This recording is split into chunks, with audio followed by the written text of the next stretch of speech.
Bonjour, nous sommes sur le salon des marchés financiers avec Mohamed Saïdi, cofondateur et responsable de l'analyse technique de Daily Bourse.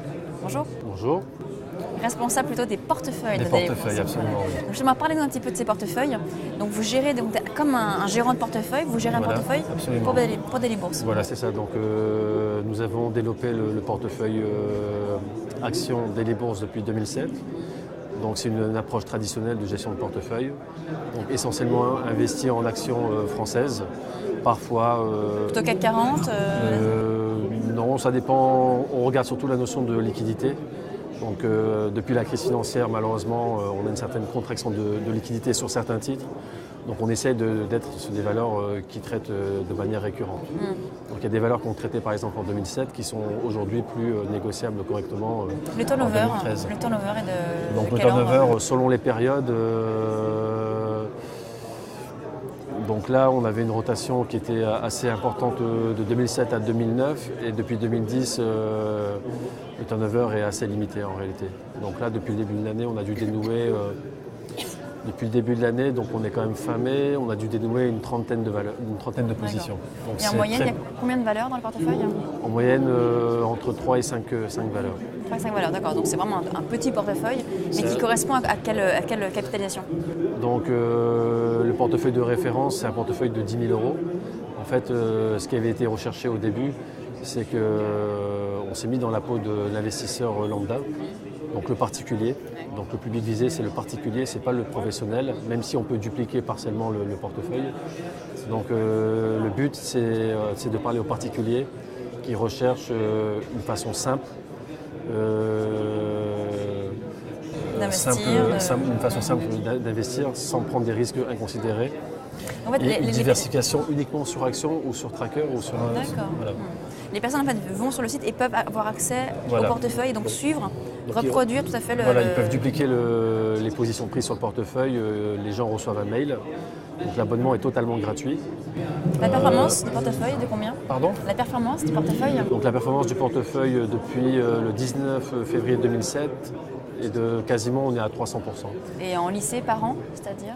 Donc selon les années, on est à 30, 40. La meilleure année, c'était 98, on avait fait 99%. Par an, 98% oui. de performance par an. En 99. Mais sinon, depuis c'est une belle performance. Oui, c'est correct. Depuis 2009, on est plutôt à 40%, 45% en rythme annuel. Et en cash, vous avez du cash également sur le portefeuille ou est-ce que vous êtes tout le temps on laisse toujours là, comme là, investi à 100%? Comme là, au jour où je vous parle, aujourd'hui, on a sorti Maroc Télécom du portefeuille. Et il y a eu un détachement de coupons hier et nous sommes rentrés sur Areva à l'achat à 12,18 et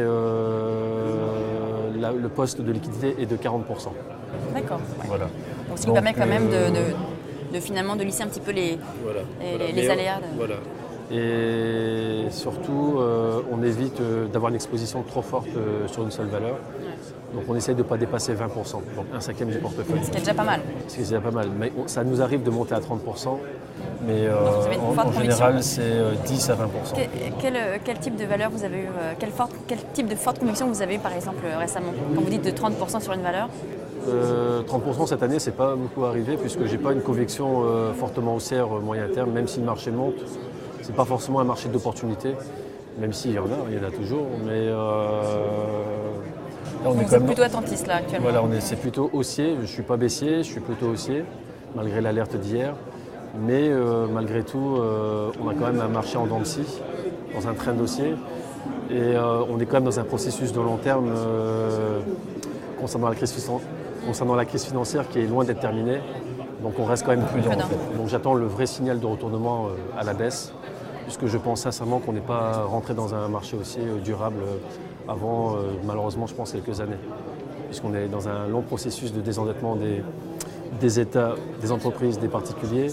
Et donc ce processus-là mettra du temps et on l'a vécu au Japon où après 20 ans de déflation, on commence à peine à sortir de la tête de l'eau et encore en zone euro, malgré la politique agressive de la Banque Centrale Européenne, nous sommes encore qu'à un stade de désendettement qui risque de prendre du temps. Donc encore un peu de prudence. Okay. Voilà, et il y a aussi d'autres facteurs qu'il faut tenir compte.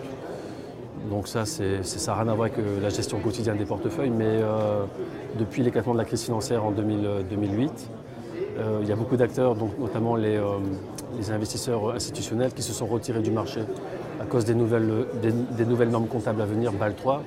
Donc vous avez beaucoup d'acteurs qui ont disparu. Vous avez le trading algorithmique qui a pris le relais, donc qui a faussé le jeu.